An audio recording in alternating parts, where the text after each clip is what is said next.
มาทุกคนวันนี้หอยหอมวันนี้หอยหอมต้มหอยหอมวันนี้แซ่บหลายน่ากินเนาะทุกคนเนาะนี่ทุกคน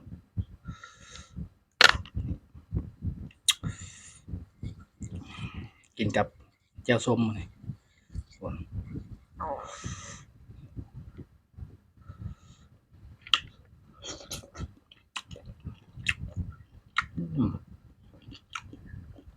แจ่วหอมเนาะหอมสมชื่อเลยหอยเนื้องาม